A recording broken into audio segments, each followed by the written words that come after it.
What's up everybody, and welcome back to the channel. In today's video we're going to take a look at the newest generation Ford Mustang Mach 1. Big shout out and thank you to Alta Auto Group for providing this new Mach 1 for today's video. Take a look at their website linked down below. And the model that we're looking at today is finished off in fighter jet gray, has the handling package and an original MSRP around $67,000. Underneath the hood of the Ford Mustang Mach 1, you're going to find a naturally aspirated 5-liter V8 engine. This 8-cylinder pumps out 470 horsepower with 410 pound-feet of torque. It's paired to a 6-speed manual transmission on this particular spec, and of course is sending all that power to the rear wheels through a limited slip rear differential. Curb weight comes in around 3,700 pounds, and it can achieve 0 to 60 in around 4 seconds with a top speed towards 167 miles per hour. It runs on a 16-gallon fuel tank, and you can expect to get 15 miles per gallon in the city with 23 out on the highway. Overall length is 188.5 inches with wheelbase at 107.1. Width is 75.4 and height is 54.3 inches. The Mach 1 is also going to feature a Magneride suspension, the Tremec brand 6-speed manual, and you also get a set of 6-piston Brembo brake calipers up front. Taking a look at the exterior styling now, with this Mach 1 Mustang, the handling package gives it a lot of really cool exterior features along with some added performance. Taking a look at these headlights now, they are the standard ones you see on any Mustang. You get the LED DRLs in that cool 3-bar design, and you can see the blacked out housing. We get the amber turn signal down below and a large opening to allow cooling to the radiator in the corner. You can see this massive splitter protruding forward several inches to really give it that aggression. Then you can see a lot of sharp lines all throughout the front bumper. We get the Mustang Pony logo right in the center, finished in that satin gunmetal color, and that all gloss black around the grille. There is a massive opening in here with more mesh to allow even more cooling to the massive naturally aspirated 8-cylinder. This particular color combo gets the graphic up front on the hood with Mach 1, and you can see the orange, black, and that same satin gray trim all throughout the stripe. You get the heat extraction vents in the top portion of the hood, and it really comes together to give it that Mustang muscle car look, and it has a really muscular design all around with some design cues from the Shelby GT500 as well as the Bullet. If we take a look at these 19-inch wheels, they're a multi-spoke design finished in that gunmetal color. You can see the orange color on the Brembos that match that stripe, then a plastic trim piece around these front fenders. You get more graphics in the lower side skirt with the black and orange, then a plastic black color for the lower side skirt itself. You get a sharp body line going through the side profile and a Mach 1 logo on this front fender. We do get the same gunmetal color on the top of the mirrors along with an integrated turn signal, and then you can see the really sharp line cutting towards the door handle and then the top portion of this rear fender arch. I love all the sharp lines the Mustang has in general, but then the Mach 1 takes it up a notch to really give it that aggression. This of course has that fastback design that the Mustang Coupe is known for, and with the handling package, the biggest thing you're going to notice is this massive wing back here. It looks so good, especially in the satin gray. It even has the piece mounted on the back to really increase the downforce. We have the traditional 3-bar taillights that'll light up sequentially with the turn signal. They have that C shape to them. All gloss black throughout the center with Mach 1. You even get your backup camera down here as well, and then a trunk release button. The rear diffuser is absolutely massive, finished off in that satin color. We get the reverse light right in the center, and then huge openings to it to really give it a cool look. We get the dual quad-taped exhaust, of course with an active valve, and the rear end, especially with that wing, comes together to look super muscular. So there's a good look at the exterior with some of the performance specs on the Mustang Mach 1. Now I've already driven one of these. Last year I drove one when they first came out. It was more of a basic premium manual, so you had the basic interior, no handling package. This one is kind of the big boy. You got a lot of cool options with it. With that said, all you have to do, you can lock the car. However, we do still get the smart key and everything. So by grabbing the door handle, it'll unlock. Now we can check out this interior. This particular spec gets the black leather Recaro bucket seats, and you're also going to see some silver trim all throughout. Moving to the door panel, finished off in black, you get the smooth black leather with a little bit of padding, color contrast stitching, and then some aluminum color for the grab handle as well as your release handle. We get lock and unlock, window controls and mirror controls, and then a little bit of storage space down below. We get the Mach 1 badge on the door sill, then all manual controls for the Recaro buckets. You have the lever up front to slide it forwards and back, but you get really large bolsters. I like the perforations in the center, massive back bolsters with all the smooth leather. can see the Recaro name, as well as cutouts if you want to add some 5-point harnesses. And then we get a black steering wheel with this silver pony logo. And then now inside the Mach 1, keeping my foot on the clutch and brake, we can go ahead and fire it up.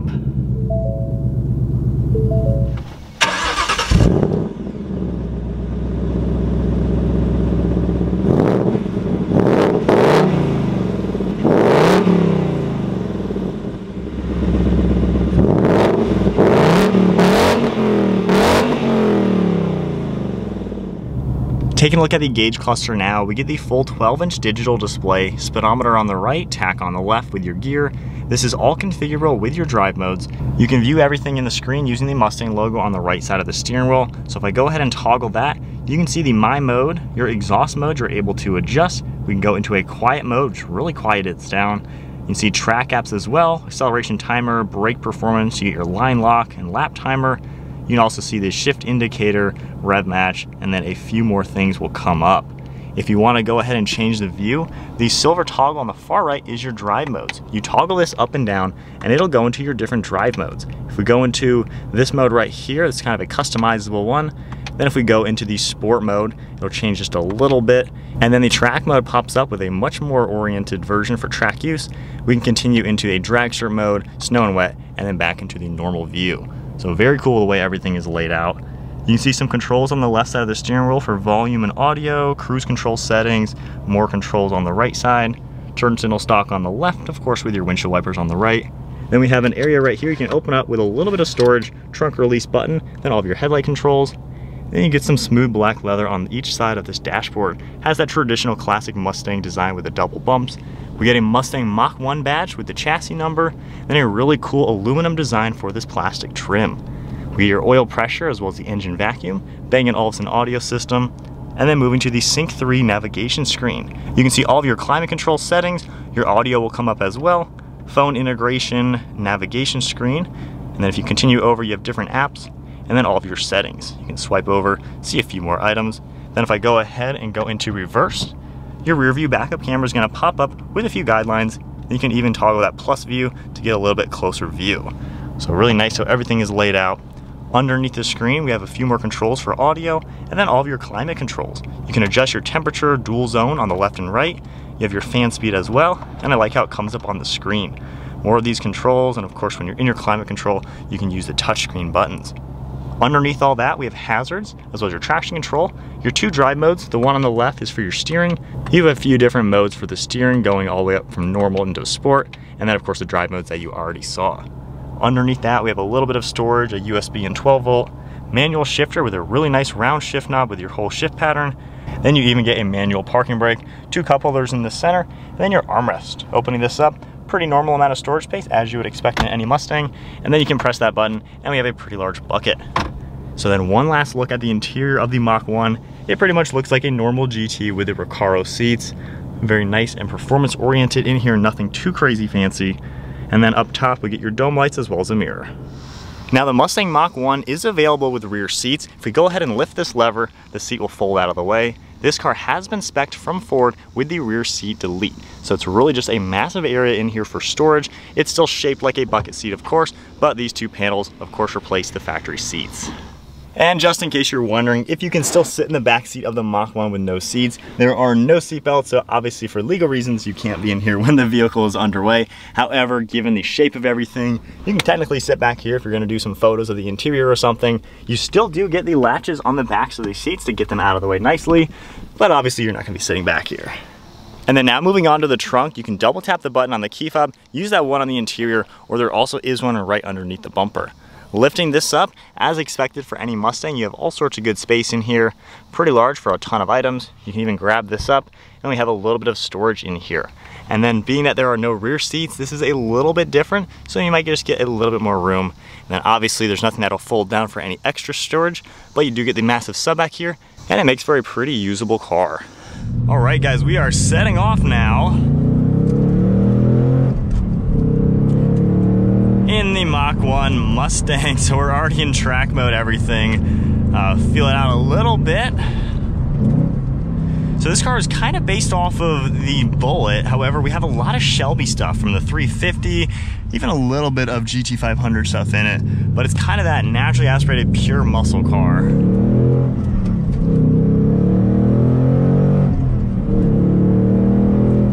I gotta say, Ford's 5-liter, we all love the way this thing sounds. It is just such a beefy tone, so crisp the way it revs up.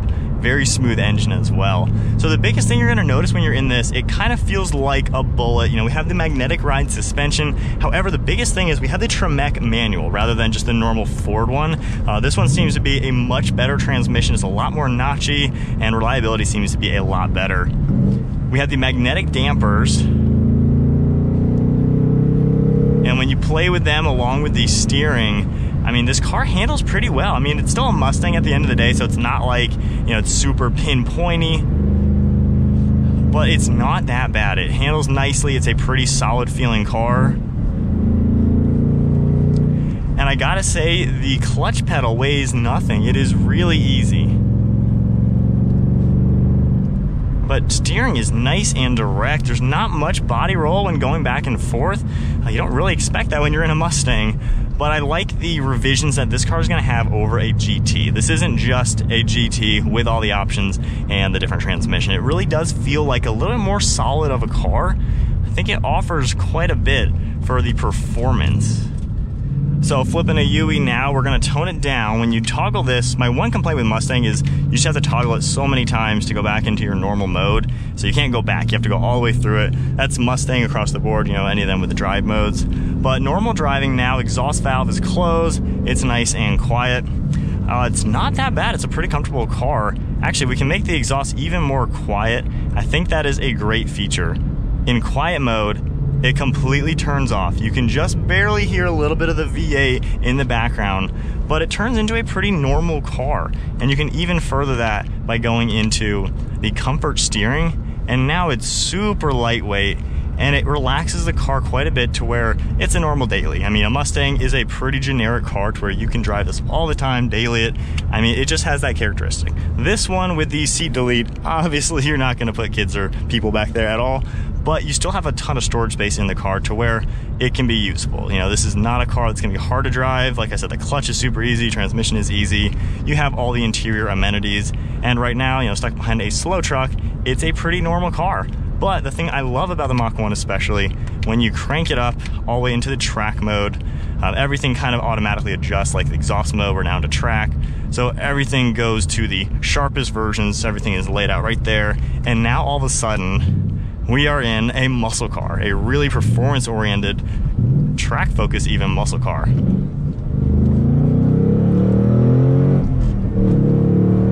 Now, as far as acceleration, this isn't the fastest car out there. If you want fast, get the GT500. That has the supercharger. That thing is a beast. This is more of that precision, just naturally aspirated feeling. This is more mechanical, more raw, of course, having a stick shift available versus just the dual clutch in the Shelby.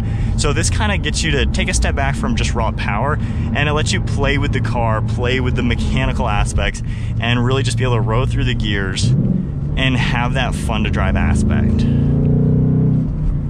know, this one, it has good enough handling, good enough power, and you can have a blast in this just feeling like you're in a mechanical sports car. So flipping to my perspective now,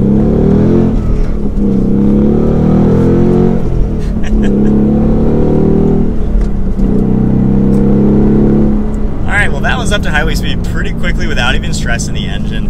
Honestly, I like the car. It's a really good balance. Like I said, it's not the fastest car out there, so you're not going to be winning drag races against anybody who has forced induction, but that's not what this car is about. I like how this is kind of, you get that muscle car Mustang, but you get the handling approach. You have a little bit more precision, just like the GT350. That was one of my favorite Mustangs just because it was mechanical. You had a high revving, naturally aspirated engine. It was just a really cool touch and just kind of keeping it that old school vibe. This one is basically more based off of the Bullet, I'd say, than the GT350. It has more of that characteristic.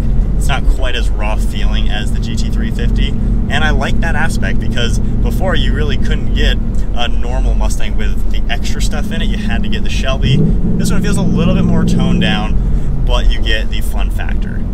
The handling, it really does feel a little bit more solid than a GT, even with the Magneride.